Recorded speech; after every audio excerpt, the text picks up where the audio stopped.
Alrighty, YouTube friends, back with another cinematography breakdown. This has been requested for my previous short film, Heart.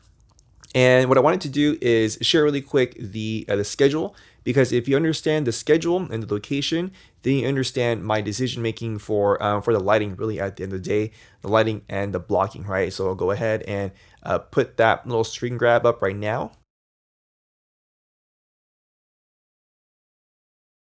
And so we were working with two locations. One was a gym, a buddy of mine who I've known since like third grade. He has a gym, and so we used his location. The gym, honestly, was probably one of the best things I could ask for, because it had everything I needed equipment wise. Space wise, we were limited just because one section of his gym has mirrors, right? So obviously we can't shoot in that direction. But for the gym, if you notice, everything is really just backlight, right? We didn't have a lot of fixtures. It was playing off of practicals, and then based upon the levels that the practicals were giving me, then we can use other fixtures such as the Forza 500 through an 8x8 of quarter grid. We can use the Falcon eyes, whether that be directional or hitting through an 8x8 of a poly. And I mean, that's pretty much it, is how can we create interest using layers of light, right? And then for the house, for the interior house and exterior house, a lot of it was really just time of day. What parts could we shoot given the time of day that could give us either control over the light coming in through windows, through doors, and then what shots do we need during dusk, during blue hour, things of that nature. And then how can we use our lighting fixtures, our grip, to be able to create shape, to create mood, right? So let's go ahead and jump into Davinci Resolve, and we can kind of see what we're going with right now. Let me mute this guy really quick so you guys won't see it. I'm not going to go through every single shot. I'm just going to give you like the gist of it, right? So right now, this is our opening shot, our establishing wide shot, right? As you can see from here, and also we're shooting 239 for all of it. And camera wise, Sony FX9. Lens wise, I had like a Frankenstein Kawa 16H with a Helios 44-2, and I believe I shot everything in the 6K full frame. So you do end up having to crop because it is 2x anamorphic. And then I use the Kawa Frankenstein lens for all the gym stuff, and then for all the day, or for the house location, we use the Sigma Cine full frame prime, so 24mm and the 50mm. I think I had a quarter glimmer glass on this project, right? So that could lend towards the halation and softening of the image, because the FX9 is a really, really sharp sensor. So anyways, let's go back to this opening shot, right? We have two of the 4-foot Nanoline practical lights, pretty much using as like an edge light and also as like a little bit of room tone. And I have a little aperture. I forgot what this is. It's an old light. It's like 3 or 4 years old, but it's one of those like small built for like on-camera lights with a little cold shoe thing. It uses like Sony L series batteries. It's bicolor, right? So we have that as your motivating practical, right? Obviously having tube lights, like what gym has a tube light? No gym has a tube light. But we're kind of in this fantasy narrative world, right? But at least I have this guy here that is giving us motivation to use the tube lights. All right. And then we also have in camera right, far camera right, I have our Nanlite Forza 500 through a 8x8 of quarter grid, and that pretty much stayed there the entire time. Next to it was an 8x8 solid that we were kind of moving around, but if it wasn't moving around closer to talent, it was just staying next to the Nanlite to be able to cut off half of the light from the 8x quarter grid, right? And the reason why I did that was basically because I only wanted a section of the light. I didn't want all of the light through the 8x8 of quarter grid. If you shoot light through a piece of diffusion, it tends to spread, right? So if you don't want it to spread, then you need something like a grid or a snap grid or honeycomb in front of it to be able to control the spill of the light. But another way to do it is just to block off a part of the light. Or the diffusion material, I'm sorry. So that's this opening shot, right? And that's pretty much the entire shot, or the entire gym is really just, nanlite tubes, 2 of them, a little aperture in the back, the Forza 500 in the deep background, and we had an 8x8 poly with a Falcon eyes hitting it, and that was kind of moving around as we needed to. Let's move on. So now we're in the house location. This one is I'll probably put up on screen somewhere here, but the location image. But basically, you have we have like a double door. Yeah, like a glass double door is what I'm trying to say, right? So we have like a glass double door behind. And then what I did was basically we just take a 8x8 an 8x8 black to block off one part of the door, right? So if you think of like you have like a double door, I'm just using the 8x to block half of that. All right. Again, same trick we used in the gym, and then through camera right again, right, for the other half of the door. Then we have a 8x8 of quarter grid, again just to soften up the light, because right now in the schedule wise we're shooting this when the light is behind camera, right? So we are using downstage key, or not using upstage key, but it was the best option in that moment, in that location where the sun was, in order to get one level on our talent, right? Key level on our talent. And then to be able to also have like room tone levels, room tone levels, room tone levels, room tone levels, because you still do need room tone at some point. And then in the back, if you can see here, like this little shape of light, obviously that's kind of coming from nowhere. That is the Forza 500 with the Fresnel, and I'm pointing it down. I pretty much have it like shoved up against the front door, as much space I could, just to create some interest, right? Because without this, then it just falls into complete darkness. But can we add some layers to it? Yes, we can, right? So we have that Forza 500, again, just creating some depth from light and going to dark. And then really hard to tell, but I have a aperture 120D with the barn doors just edging her out. You can barely tell it's there though, and then right, so that's the setup. That's the setup for a lot of the house interiors. Let's move on. We get into a little bit. Move into over the shoulder. Again, this is the same setup we had here. All right, nothing changed. We're just shooting over the shoulder now. And then I'm probably just ND down or stop down a little bit just to bring everything down exposure wise. Right. Now we're back in the gym. And one thing I can also add on is our little aperture light, right? This guy here. As you can see, it's skipping up on the ceiling, right? Same thing. And over here, we also have a 120D with barn doors, right? But without, I guess in a way, is like if you didn't want this, then for me, it'll look flat.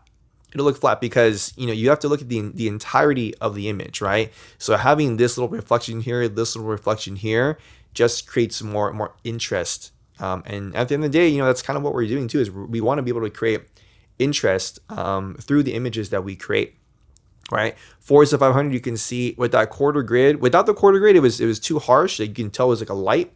With the quarter grid, it's softening it up. But again, it's creating a nice little. It's creating just these like nice little edges, right? We still have dark. We still have dark to camera, but we can make out there's a person here in this scene, right? Then we move on to this is just pretty much just like a beauty shot. We have our 120D pointing towards the camera because I wanted some kind of flare, and so this is the flare from the Kawa. We have Forza 500 still doing the work, the little back edge here. I believe we also I brought in our Falcon eyes, the 18 TD little kind of like a 2x1 flex light. I had that hitting an 8x8 of poly to camera left, right, sort of near side camera, just to kind of get some level back up on the shadow side, right, because it was looking basically just too dark where you couldn't make out the actress. So that's why I brought in a near side light, just to be able to lift her up a little bit, right? My last option is to bring a camera so close, or bring a light so close to camera, because it just doesn't look right. it doesn't look right how there's just so much like a contrast between your key side and your shadow side when you start to lift things back up. Some people like that look, and again, that's just a choice you make on the day. That's not how I do it. Basically, is I try to avoid putting a light on the fill side. If I need to bring up levels, I try to bounce instead, right? So in that instance, right, we bounced light. We took a Falconized 18 TD and we bounced it into an 8x poly. Right, we're back over the shoulder, same thing, nothing changed. Now we switched the line, right? We crossed the line. Here, same thing, except what I did was I had the 8x8 a quarter grid covering the entirety of the door, and then I brought our 8x neg behind camera, right? So here's this like wall that's running kind of like this way. Then I just brought the 8x neg sort of this way to cover up that entire portion of the wall, so that way we don't have any light bouncing back onto our talent. And now we can shoot on the dark side. Here we moved out the Forza because you would see it, and then what I did was I brought the 120D, snuck it in here in the back so you can see it. Just again, kind of create a little bit of an edge. You hardly notice it. And my thing was it would have been nice if you could see the edge, but then I couldn't get it. I couldn't get the intensity that I wanted to make it not look fake, right? So that's sort of like the things you battle on the day. Moving on, let's see, back to the gym stuff. Again, like most of the work is the Forza through the 8x8 quarter grid, right? I believe I was shooting because the Helios lens is like a f2. I want to say I was at a 2.8 for most of this stuff. Some of it I opened up to a 2, but most of this is like a 2.8, you know. But again, like how can we create interest, right? As you can see, as she jumps onto the bench here, right? Our now is giving us free reflection here, right? And again, we're just trying to create as much depth as possible, right? Without that little reflection, then it's I mean, one, the bench is black. So then she's just jumping onto like blackness or darkness, right? And I didn't want that. So again, reflection, right? Even here, right? Little reflection from the far side nanolight tube. And then as we come up, right, there was a mirror there too. So again, just, you know, free reflections, right? Again, how can we create just interest stuff here, right? And then again, same thing, right? And this is what I was talking about with the reflections on the ceiling, right? These are white walls or white ceilings, right? But since we're shooting really a dark and moody piece, we can at least, you know, use our lights to our advantage to create reflections, right? Sort of like, again, that theme of light and dark, light and dark, light and dark. We move on to our next scene. It's a kitchen scene. We have a slow little push on the slider. And this is that double door I was talking about, or at least a quarter of the double door. And this one is a little bit of a different setup, sort of, kind of, if that makes any sense, right? So we still have our Forza 500, right? Our Forza 500 with the Fresnel, I aimed it down to really just focus in on her, that's a weird arrow, to focus in on her body, right? Because this door is still giving us, it's still pushing sunlight through. That's giving us basically this, right? So this ambient light is giving us this. I needed something just to be able to hit her body because this was actually going too dark. So we had the Forza doing that. And then what I did was I used purple. And then we took our 8x and I just cut, again, like the bottom half of this frame. To be able to kind of get this look, right? And again, it's not cutting it entirely. I wrapped the neg around just a little bit to be able to get more of the light to leak around, but enough of the neg there to block off as much, you know, as much of the light as possible, right? And then if we move on, this close up, again, pretty much same thing. Didn't change anything. If anything, I just now we're on the 50 mil, so everything's more compressed. I probably just stopped down the lens, or I just used the ND, intro ND, just a little bit, right, to be able to get the exposure where we wanted to, right? But we're still shooting on the shadow side. We have a nice little key here, nice soft key. Move on, right? And the gym stuff, I don't know if I'll talk any more about it because it's really the same thing, right? Even this one, right? This is really where I needed the Falconize into the 8x just to lift her out, right? This is a really good example of lifting someone out with a bounce light and not, like, you know, shoving light back at her. We have the Forza 500 So I look at my screen, making sure that everything's good. Right, we have that 4-500 is giving us that little leak, that little edge. That tube is not really doing it. It's really the Forza that's doing it in the deep background. Our 120D, again, right, we're hitting the side of the power rack here, just to create some interest, right? A little bit of highlight, Got an edge light. You can still see here, which is the most important thing. Move on. This one was a tricky shot. I took more time to set it up because now you can see, right? It's a really quick shot, so I didn't really mind it. But right, if I play this out, right, you can see how 1, 2, 3. I would say like a 2.5 second shot, right? But 4-500 here, you can see my 8x here, and then I think I had our grips lower the 8x so you couldn't see it, right? And it said this is just like practical light in the background, right? And then here, these are just like the lights, the practical lights from the stores across the street, adding some interest, right? I had a little 2-foot nanolight tube, really just to be able to kind of separate the background, right? Because if I have this here hitting the ceiling, now at least we have some exposure that's skipping across the entirety of the ceiling for this gym. Same thing on this side too. Okay, moving on. This shot I saved this shot for second to last shot, right? Because I needed this to be blue hour. I needed this to be dusk. When you don't have the equipment, you have to go with time of day, right? So this little lead out shot from the kitchen outside, right? This is blue hour. This is just all natural, nothing here, right? It's just knowing where I want to place a talent for this type of scene, right? This kind of like walking out emotional scene where she's really stressed out and she doesn't know what she's gonna do, right? And so our sun is like way back over here, and it's going down below the horizon, right? Back of the gym again. Try to pepper in as much as you can. Get layers, get skips of light, get reflections, get little bits of highlight. Maybe I'll do this. So the other way you can do this, if you didn't want it to be like super dark, super moody, right, is if you have white walls. That's the hardest thing, right?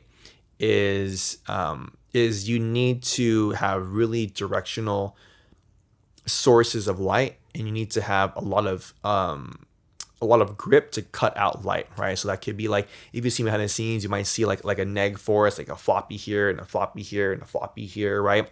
You would need that because you have white walls, right? If you didn't have white walls, you could probably get away with it. But in this situation, I decided to go dark because I didn't want, all of our lights hitting the side walls, hitting the ceiling, bouncing back everywhere, right? So that's why I went with this look, because of the fixtures that we had, right? And I mean, to be honest, a good portion of the gym stuff does still look flat just because I don't have enough bang to come back. But it got the job done, right? So move on, kitchen scene. This is probably my least favorite shot. I had to do a lot of just messing around in the grade to kind of do things, little power window stuff here. Like, what did I actually do here? So you have so I had to use a power window on her, which you can see here, right? I had to use a power window just to be able to bring it up, because without the power window, that's what it looks like.